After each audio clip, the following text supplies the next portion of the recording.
कवि सम्मेलन देख देख के घर की शीला देवी को शेरो शायरी का बुखार चढ़ गया था।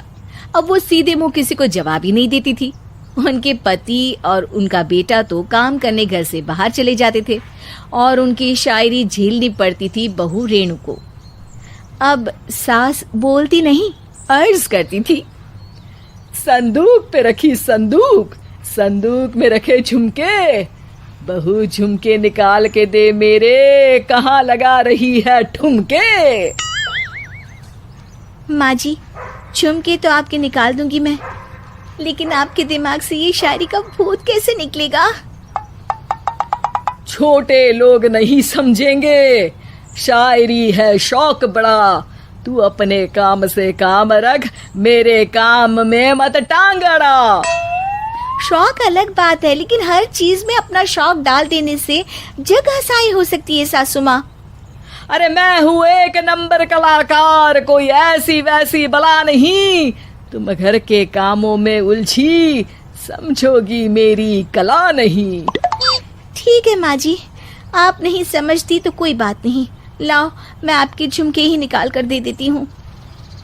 बहू सास के झुमके निकाल कर देती है और वहाँ से चली जाती है। शाम को बहू अपने पति से शिकायत करती है, सुनिए जी, आप माँ को कुछ समझाते क्यों नहीं? अरे क्या समझाना है माँ को? अरे अपनी शायरी थोड़ी कम करे ना। अरे तुमको उनकी शायरी से क्या दिक्कत है? अरे मुझे नहीं, पर पड़ोस में सब लोग हंसते हैं, कहते हैं बुढ़ापे में लोग सठिया जाते हैं, लेकिन शीला जी तो शायर हो गई हैं। अरे लोगों का काम है कहना, लोगों की बातों का क्या टेंशन लेना। अरे वाह, मैंने भी शेर कह दिया, वाह वाह वाह वाह। देख लो, तुमसे किसी ने कहा नहीं और तुम्हारे सामने कोई माँ की बुराई नहीं करता तो तुमको फर्क नहीं पड़ रहा। अरे तुम खामखा की बात का बतंगड़ बना रही हो। चलो चाय बना कर ले आओ मेरे लिए, साथ पियेंगे, कोई ढंग की बातें करेंगे। रेणु चाय बनाने लगती है। पहले वो अपने पति को चाय देती है, फिर सास को और आखिर में अपने ससुर को। लेकिन वो देखती है कि ससुर जी कुछ परेशान से हैं। क्या हुआ ससुर जी, कोई बात हो गई है क्या? अरे तेरी सास बात बात पे शायरी करती है। कल मैंने पूछा कि खाना खाया तो तेरी सास ने क्या जवाब दिया पता है? अरे गलती की और आरोपी ने कोड़े खा लिए फटाफट, खाना तो नहीं पर पकोड़े खा लिए झटाझट। अब बता क्या जवाब दूं इस बात का? वो तो सभी से शायरी में ही बात कर रही हैं, मुझे भी समझ में नहीं आता कि क्या करूं मैं। बेटा उसको उसी की भाषा में जवाब देना पड़ेगा।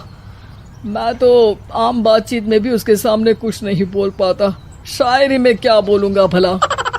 ससुर ने जैसे ही कहा कि उसको उसी की भाषा में जवाब देना पड़ेगा, बहू को ये बात जच गई। अगले ही दिन वो शायरी की कुछ किताबें लेकर आई और शायरी की प्रैक्टिस करने लगी ताकि सास को उन्हीं की भाषा में जवाब दे सके। उसने दिन रात एक कर दिए। एक दिन सब साथ में बैठकर टीवी देख रहे थे, तभी रेणु सबके लिए बिरयानी बनाकर लाती है, लेकिन सास को बिरयानी भाती नहीं। कौवा करता काऊ काऊ, चिड़िया बोलती ची ची, इतना खराब बिरयानी बनाई है कि मुंह से निकले छी छी। बस इसी मौके का तो बहू को इंतजार था, क्योंकि अब बहू सास को उसी की भाषा में जवाब देने के लिए तैयार थी।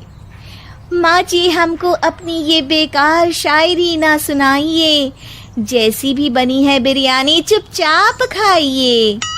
ससुर जी और रेणु के पति ने रेणु का जवाब सुनते ही जोर से ताली बजाई और सास ने जब रेणु का शायराना जवाब सुना तो उनके गले में बिरयानी अटक गई। बहू ने एक और शायरी का तीर छोड़ा। शायरी में बहू के सामने सास हो जाएगी ढेर, क्योंकि सास मारेंगी एक शेर तो बहू मारेगी 1.25 शेर। सास को छोड़ के सब वाह वाह करने लगते हैं। आज पहली बार सास को नहले पे दहला मिला था और रेणु ने सास का मुंह चुप करा दिया था। अगले दिन रेणु का पति उससे कहता है, अरे वाह, तुमने तो माँ की बोलती बंद कर दी, मजा आ गया। अब मेरे लिए कुछ बना दो, खाकर मैं काम पर चला जाऊं। शायरी ही है मेरा जीवन, वही करूंगी जी भर के। नौकरानी रख लो कोई, काम नहीं करूंगी मैं घर के। अरे तुम क्या माँ जैसी हरकतें करने लगी, सीधे सीधे बात करो ना। हो गई कल शायरी, रोज थोड़ी ना करोगी। शीशी भरी गुलाब की पत्थर पे फोड़ दो, जो मुझे शायरी से रोके उसके कान मरोड़ दो। पति घबराकर वहां से चला जाता है और बाहर उसके पिताजी के पास जाकर बैठ जाता है। दोनों अपनी बीवियों की शायरी से परेशान है।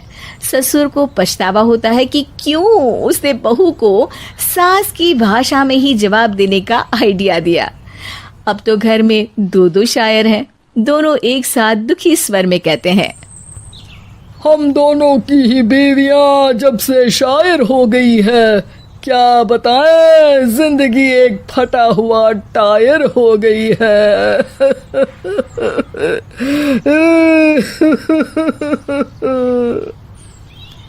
हम दोनों की ही बीवियां जब से शायर हो गई है, क्या बताए जिंदगी एक फटा हुआ टायर हो गई है।